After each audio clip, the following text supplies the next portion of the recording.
রব্বুল আলামিনের কালাম বা আল্লাহ পাকের কথা, যাকে আমরা কোরআন নামে চিনি। এই কোরআন হলো মানুষের জন্য হেদায়েতের জন্য, মানুষের দিক নির্দেশনার জন্য, মানুষ কোন পথে চললে দুনিয়া এবং আখিরাতে শান্তি, কামিয়াবি, কল্যাণ পাবে, এর দিক নির্দেশনা হলো আল্লাহ পাক রব্বুল আলামিনের কোরআন। কথা বলেন ঠিক কিনা?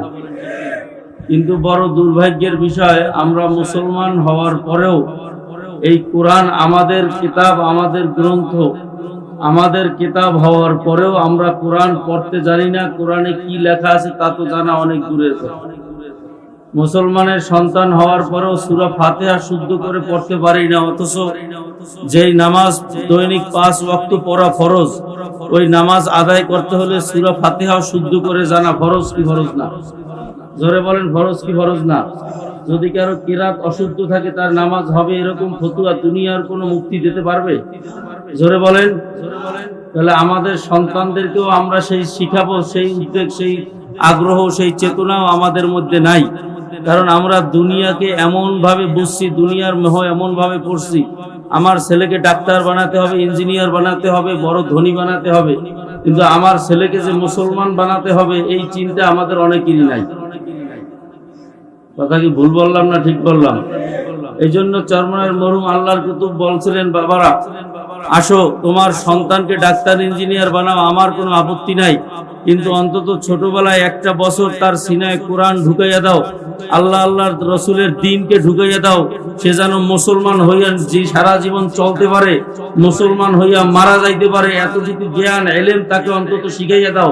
এরপর সে ডাক্তার ইঞ্জিনিয়ার হোক। আল্লাহর ফজলের বুকে হাত রেখে বলতে পারি, কোরআন তার সিনা থাকার কারণে এই কোরআনের বরকতে সে কোনোদিন নাস্তিক হবে না। আপনারা দেখছেন কিনা যে সারা বাংলাদেশে আমাদের সন্তানরা কোরআন শিখতে পারবে এরকম কোনো ব্যবস্থা কি রাখা হয়েছে? কথা হয় না, ভয় লাগে আপনাদের? প্রাইমারি স্কুলে কোরআন শরীফ পড়ায়, হাদিস পড়ায়, ওযু গোসলের মাসালা পড়ায়, নামাজ ভঙ্গের কারণ পড়ায়, ওযুর ফরজ কয়টা পড়ায়। হ্যাঁ মুসলমান, তা ওযু কি দৈনিক লাগে কি লাগে না? নামাজ কি দৈনিক লাগে কি লাগে না? এই ফরজগুলো আমার ওই ছেলেটা শিখবে কোথায়? তার মানে কি চাইতেছে যে ও জানি জীবনে নামাজের ধারে কাছেই না যাবে? তাহলে আমরা মুসলমান হিসাবে সচেতন হওয়া দরকার আছে না? এই জন্য চরমনায়ের মরহুম আল্লাহর কুতুব 1989 সালে এই কোরআন শিক্ষা বোর্ড গঠন করে ঘোষণা দেশে, আসো মুসলমানরা, ঘরে বসে থাকার সময় নাই। কাফের, মুশরিক, বেঈমান, বেদিন, নাস্তিকেরা এই কোরআনী শিক্ষাকে মিটাই দেওয়ার জন্য, তোমার আমার সন্তানকে কোরআন বিরোধী বানানোর জন্য যে ষড়যন্ত্র তৈরি করেছে, এর মোকাবেলায় আসো আমরাও পাড়ায় পাড়ায়, মহল্লায় মহল্লায়, গ্রামে গঞ্জে কোরআনী মক্তব কায়েম করি। কথা বলেন ঠিক কিনা? আসো 68,000 গ্রামে 68,000 কোরআনী মক্তব কায়েম করি।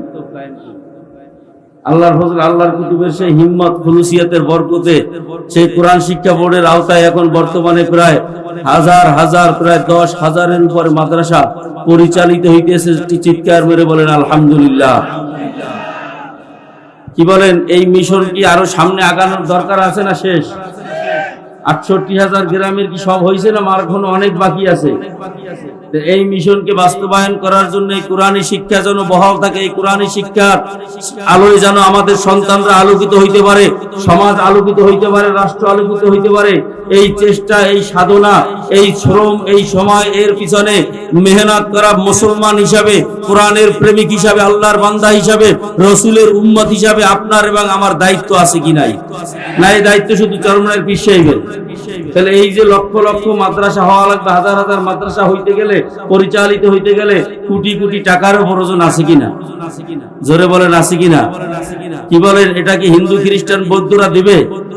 আমাদের বাংলাদেশে যতগুলো মাদ্রাসা চলতেছে, লক্ষ লক্ষ মাদ্রাসা, এর কোন একটা মাদ্রাসার ওস্তাদদের বেতন, ছাত্রদের খোরাকি সরকার থেকে দেয়? কথা বলে না। তাহলে চলে কেমনে? আপনার ঘরে একটা সংসার আছে, 2 জন 3 জন 5 জনের সংসার, এই সংসারে দৈনিক চাল লাগে 1 কেজি, 1.5 কেজি, 2 কেজি সর্বোচ্চ। কথা কন না কেন? এই 2 কেজি চাউলের, এই 2 কেজি চালের আপনার সরঞ্জাম, এর আঞ্জাম দিতে গিয়া আপনার হুঁশ নাই। সকাল থেকে সন্ধ্যা খালি দৌড়াইতেছেন কিভাবে সংসার চালাইবেন। আর যেই মাদ্রাসাটায় 200, 500, 1000, 2000, 5000 ছাত্র, দৈনিক চাউল লাগে 10 মণ, 20 মণ, 25 মণ, এই মাদ্রাসাটা যেই ব্যক্তির দায়িত্বে, যার মাথার উপরে ঘুমাওয়ার কথা, এ তো পাগল হয়ে পাবনায় যাওয়ার কথা, কথা কয় না।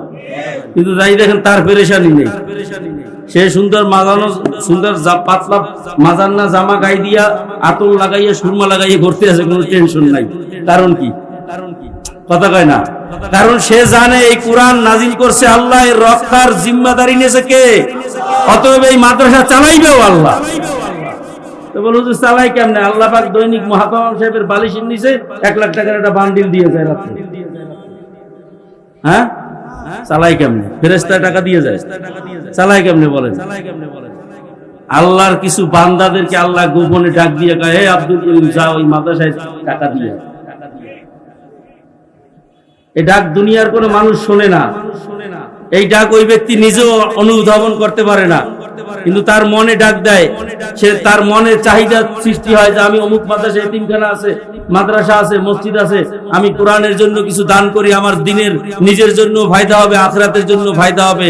এইভাবে এরা সবাই ধনী না, এরা সবাই কোটিপতি না, এর ভিতরে ম্যাক্সিমাম না, অধিকাংশই গরিব থেকে গরিব। রিক্সা চালায়, ভ্যান চালায়, মুদি দোকানদার, অমুক সমুক মধ্যবিত্ত, যাই দেখেন এদের টাকায় এই মাদ্রাসা, এই দিন, এই কোরআন রক্ষা হইতেছে।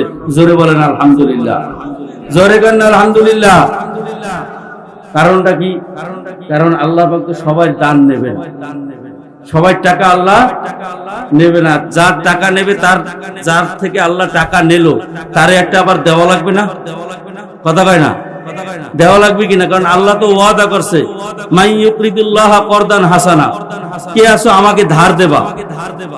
আল্লাহর টাকা ধার দিতে আপনাকে বিশ্বাস হয়? হ্যাঁ, কথা কয় না। আরে আমি পাকড়িওয়ালা, আমি চাইলে আপনার অবিশ্বাস হইতে পারে যে আমার 200 টাকা ধার দেন, 500 টাকা, 1000 টাকা ধার দেন, আপনার অবিশ্বাস হইতে পারে যে হুজুরে দেয় না দেয়। কিন্তু আল্লাহকে ধার দিতে কি অবিশ্বাস হওয়ার সুযোগ আছে?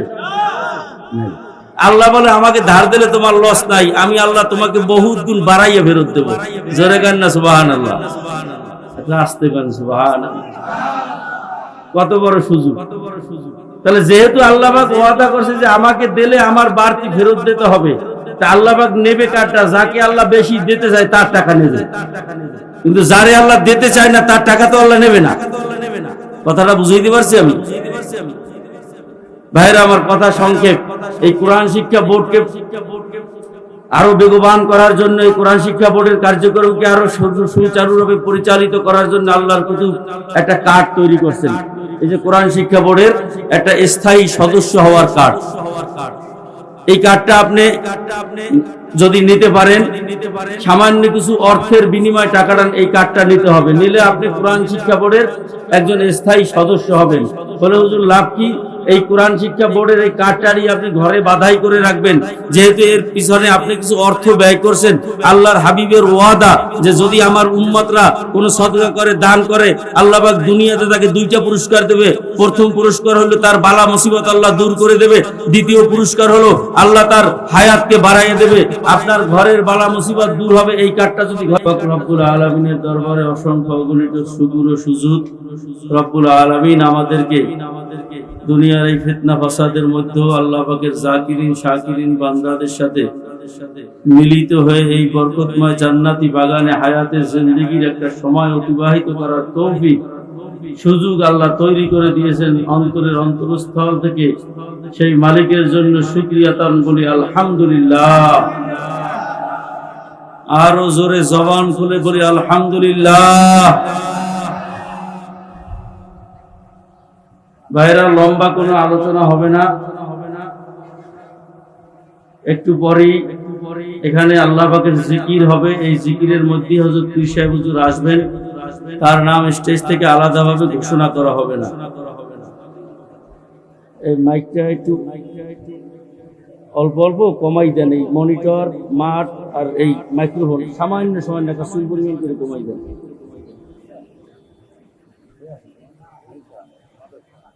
আল্লাহ